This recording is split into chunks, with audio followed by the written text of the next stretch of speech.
Happy holidays. I'm Kevin Hall, president of Grant Halliburton Foundation, a Dallas-based nonprofit focused on the mental health of our young people and the adults in their lives. And I'm here with my friend Dr. Kelly Jamison, a licensed therapist and public speaker. Hi, everybody. We'd like to take a minute to talk about mental health and emotional well-being during the holiday season. While it can be a wonderful time for many, it can also be a season of stress and sadness and loneliness for others, especially those living with mental health conditions. Grief and loss, separation from loved ones, financial hardship, challenging family relationships, and other stressors can all contribute to mental health struggles. Kelly, let's talk about some strategies for people who may be struggling to find joy and peace this holiday season. Okay, let's do it. All right, first question. For many people, a number one source of stress around the holidays is obligations and expectations. Why do you think this is such a big issue?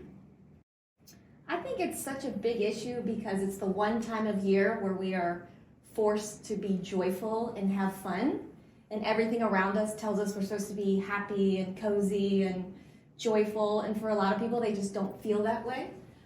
Also, the rest of the year, we're kind of just going through our lives and work and our other obligations, but this is really kind of between Thanksgiving and Christmas is 4 weeks of kind of forced family fun, and the expectation is that you love it and you love every bit of it and you look good doing it, and for a lot of people, that's just not the case. Let's dive into that a little bit more. What can we do to reduce the stress? So, well, first of all, you need to decide, like, how are you really feeling this holiday season? Are you feeling it or are you not feeling it? And really get clear on which direction you're going with it and then own it. If you're not feeling it, then recognize that this season might need to look a little bit differently for you than other Christmas seasons. So basically, you want to think about limiting your events and staying true to your mood and how you're feeling. And don't perpetuate the hype of Christmas if you're not feeling it, because then it comes across as fake, and then you just exhaust yourself further. So decide, if I'm not feeling it, then maybe I need to limit some obligations, say no to a few things, spend a few more nights at home, in solitude, or something that just really feeds what you need. So paying attention to what you feel, how your body feels, and honoring that. That's great. That's great advice. So let's switch gears a little bit. Family drama. It's almost guaranteed to rear its ugly head sometime during the holidays, and often at the worst possible moment. We all have it. So what can we do to navigate family drama? So every family is weird. Right? Like every family is weird and has their own facets to it that just make it a little bit uncomfortable. And again, back to the expectation is that you should talk to, Aunt Pam that you only see once a year, and that you should be able to small talk with Grandpa and, family members that you don't see all the time. So even though these are somewhat sort of strangers in your normal life, during the holiday season, everyone expects you to talk normally to them and about your life. And if your mood is not great, you don't feel like doing that. And we call that surface acting. That's basically like faking it till you make it. And that's exhausting. But to make it even more difficult, these are family members or close family friends. So you're expected to be on your P's and Q's. And this is just really exhausting if you're not into it and your mood is not great this year. So, you don't have to be uncomfortable. But you do have to get really good at a couple things. I coach people in therapy all the time, just the smile and nod, or to be able to say, you know what, Uncle Joe, I'm not sure. Or if you get a lot of questions about things that are going on in your life that are uncomfortable or you just don't really have the answers to, you just say, you know what, I don't know. I hope to know more about that in 6 months, but for now, I couldn't tell you. I'm just happy to be here. So we kind of use humor to package things quickly to help people move along.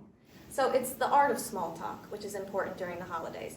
Some people are really good at small talk and some people aren't. But if you're having a blue Christmas, small talk is going to feel heavy. So you just need a couple of one-liners to get yourself through a conversation and move on to the next. And I always coach people, regardless of where their mood is, small talk is just always ask other people questions about themselves. It immediately gets the spotlight off of you, and everyone loves to talk about themselves. So if you can just quickly ask a question about them and get them talking, then you've checked the box and you can move on. Yeah, that's great.